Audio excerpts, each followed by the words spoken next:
Buenas tardes. Good afternoon. Muchas gracias. Thank you very much. Hoy estoy acá Today, I'm here para decirles que Occidente to tell you está en that the peligro. Western world is in danger. Está en peligro porque And it aquellos que is supuestamente deben endangered defender because los valores those de who are Occidente supposed to have to se defend the encuentran values of the cooptados por West una visión del are mundo co-opted by a inexorablemente conduce al vision of the world en that inexorably consecuencia leads to a la socialism pobreza. and thereby to poverty. Lamentablemente, Unfortunately, en las últimas in décadas, recent decades, motivados por algunos deseos motivated interesantes de by querer some ayudar al prójimo well-meaning y otros por el deseo de individuals pertenecer a una willing casta to help privilegiada, others, and others motivated by the wish to belong to a privileged caste, the main leaders of the Western world have abandoned the model of freedom for different versions of what we call collectivism. We're here to tell you that collectivist experiments are never the solution to the problems that afflict the citizens of the world. Rather, they are the root cause. Do believe me, no one better placed than us, Argentines, to testify to these 2 points. When we adopted the model of freedom back in 1860, in 35 years we became a leading world power. And when we embraced collectivism over the course of the last 100 years, we saw how our citizens started to become systematically impoverished, and we dropped to spot number 140 globally. But before having the discussion, it would first be important for us to take a look at the data that demonstrate why free enterprise capitalism is not just the only possible system to end world poverty, but also that it's the only morally desirable system to achieve this. If we look at the history of economic progress, we can see how between the year 0 and the year 1800 approximately, world per capita GDP practically remained constant throughout the whole reference period. If you look at a graph of the evolution of economic growth throughout the history of humanity, you would see a hockey stick graph, an exponential function that remained constant for 90% of the time and which was exponentially triggered starting in the 19th century. The only exception to this history of stagnation was in the late 15th century with the discovery of the American continent. But for this exception, throughout the whole period between the year 0 and the year 1800, global per capita GDP stagnated. Now, it's not just that capitalism brought about an explosion in wealth from the moment it was adopted as an economic system. But also, if you look at the data, what you will see is that growth continues to accelerate throughout the whole period. And throughout the whole period between the year 0 and the year 1800, the per capita GDP growth rate remained stable at around 0.02% annually, so almost no growth. Starting in the 19th century, with the Industrial Revolution, the compound annual growth rate was 0.66%. And at that rate, in order to double per capita GDP, you would need some 107 years. Now, if you look at the period between the year 1900 and the year 1950, the growth rate accelerated to 1.66% a year. So you no longer need 107 years to double per capita GDP, but 66. And if you take the period between 1950 and the year 2000, you will see that the growth rate was 2.1%. Again, the CAGR, which would mean that in only 33 years we could double the world's per capita GDP. This trend, far from stopping, remains well alive today. If we take the period between the year 2000 and 2023, the growth rate again accelerated to 3% a year, which means that we could double world per capita GDP in just 23 years. That said, when you look at per capita GDP since the year 1800 and until today, what you will see is that after the Industrial Revolution, global per capita GDP multiplied by over 15 times, which meant a boom in growth that lifted 90% of the global population out of poverty. We should remember that by the year 1800, about 95% of the world's population lived in extreme poverty, and that figure dropped to 5% by the year 2020, prior to the pandemic. The conclusion is obvious. Far from being the cause of our problems, free trade capitalism as an economic system is the only instrument we have to end hunger, poverty, and extreme poverty across our planet.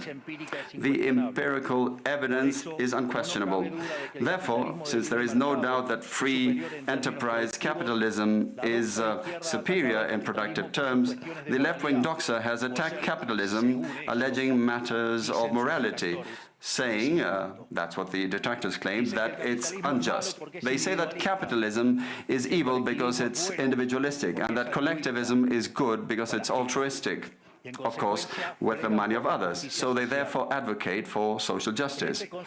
But this concept, which in the developed world became fashionable in recent times, in my country has been a constant in political discourse for over 80 years.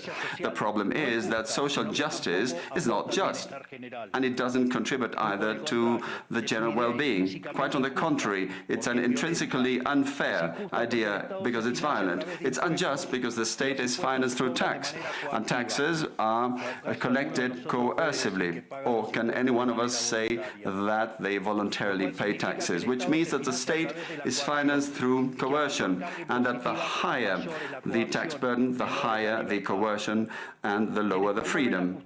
Those who promote social justice, the advocates, start with the idea that the whole economy is a pie that can be shared differently. But that pie is not a given. It's wealth that is generated in what Israel Kirzner, for instance, calls a market discovery process.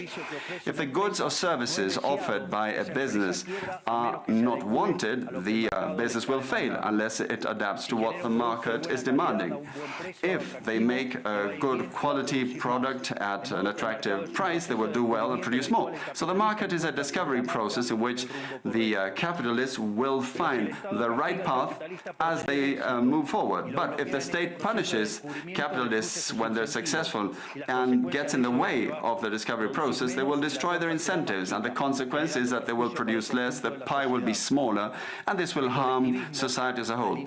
Collectivism, by inhibiting these discovery processes and hindering the appropriation of discoveries, ends up binding the hands of entrepreneurs and prevents them from offering better goods and services at a better price. So how come that academia, international organizations, economic theory and politics demonize an economic system that has not only lifted out of extreme poverty 90% of the world's population, but has continued to do this faster and faster, and this is morally superior and just. Thanks to free trade capitalism, it is to be seen that the world is now living its best moment. Never in all of mankind's or humanity's history has there been a time of more prosperity than today. This is true for all. The world of today has more freedom, is rich, is more peaceful and prosperous.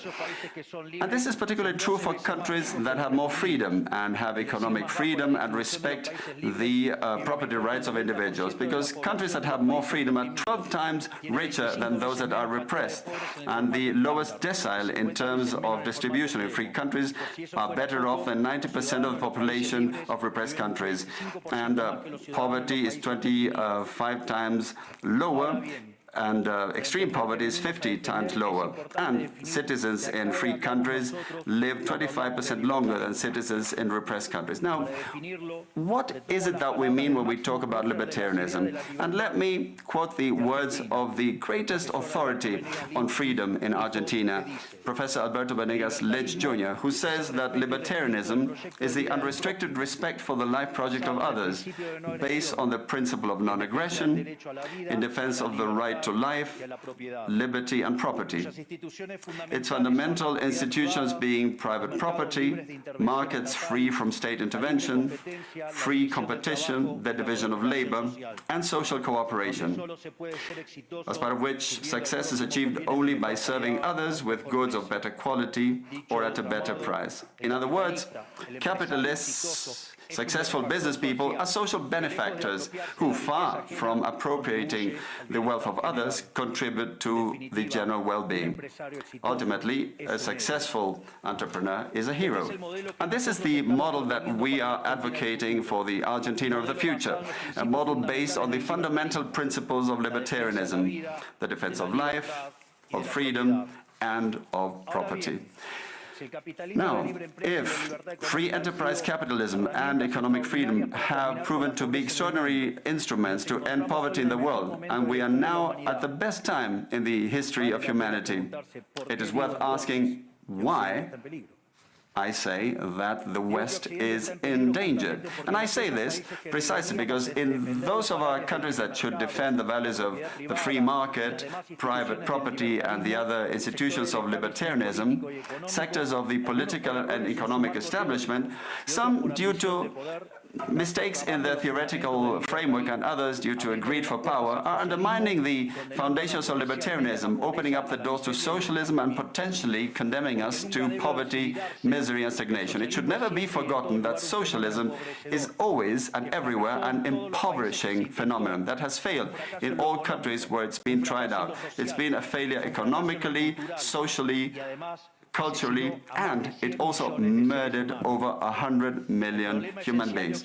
The essential problem in the West today is not just that we need to come to grips with those who, even after the fall of the Berlin Wall and the overwhelming empirical evidence, continue to advocate for impoverishing socialism. But there's also our own leaders, thinkers, and academics who, relying on a misguided theoretical framework, undermine the fundamentals of the system that has given us the greatest expansion of wealth and prosperity in our history.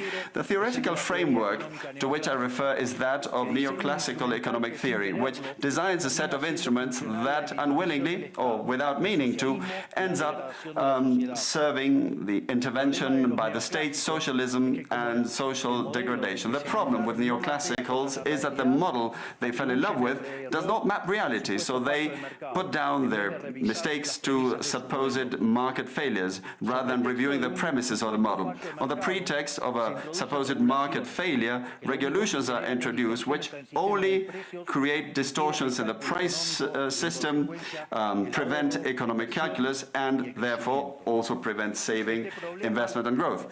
This problem lies mainly in the fact that not even supposedly libertarian economists understand what the market is, because if they did understand, it would quickly be seen that it's impossible for there to be something along the lines of market failures. The market is not a mere graph describing a curve of supply and demand. The market is a mechanism for social cooperation where you voluntarily exchange ownership rights.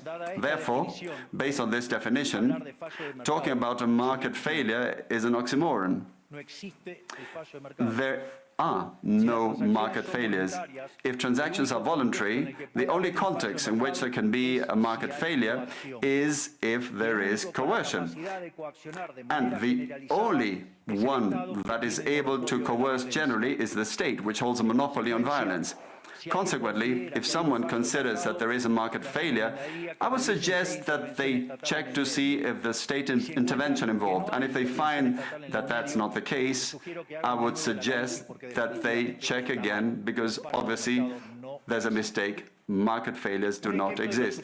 An example of these so-called market failures described by the neoclassicals are the concentrated structures of the economy. However, without increasing returns to scale functions, whose counterpart are the concentrated structures of the economy, we couldn't possibly explain economic growth since the year 1800 until today.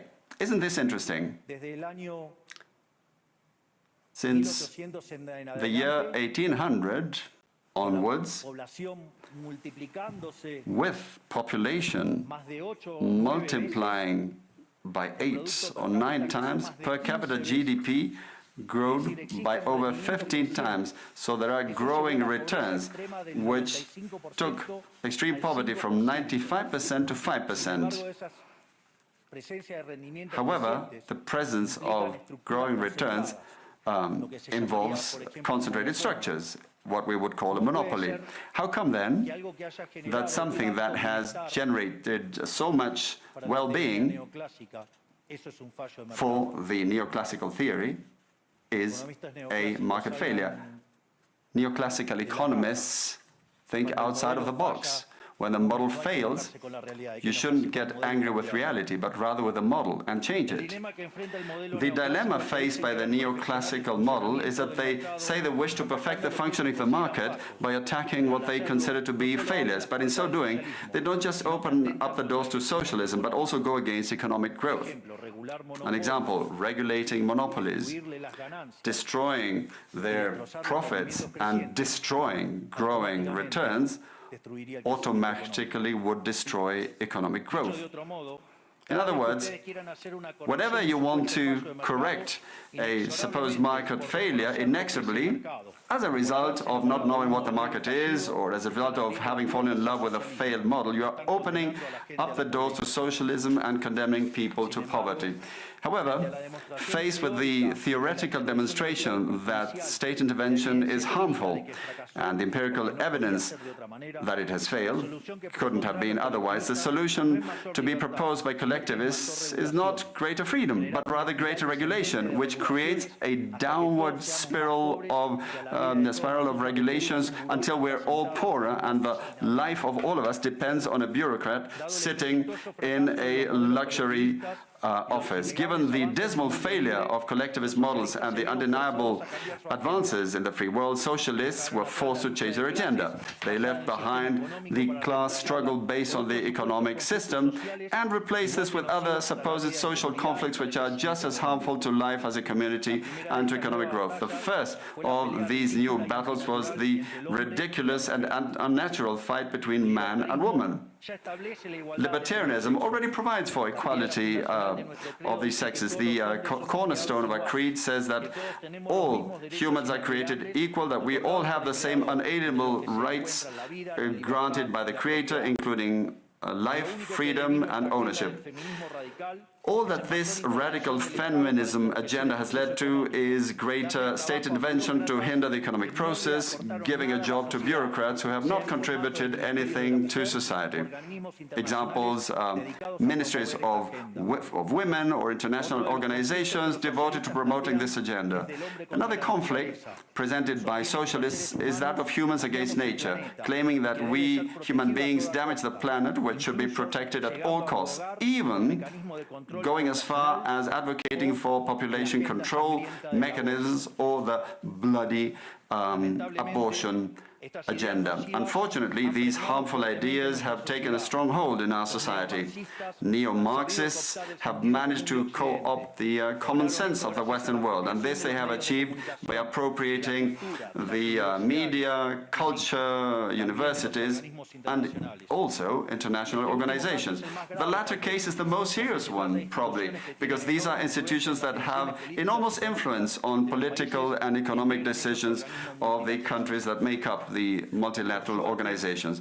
Fortunately, there's more and more of us who are daring to make our voices heard, because we see that if we don't truly and decisively fight against these ideas, the only possible fate is for us to have increasing levels of state regulation, socialism, poverty, and less freedom, and therefore will be having worse standards of living. The West has unfortunately already started to go along this path. I know to many it may sound ridiculous to suggest that the West has turned to socialism, but it's only ridiculous if you only limit yourself to the traditional economic definition of socialism, which says that it's an economic system where the state owns the means of production.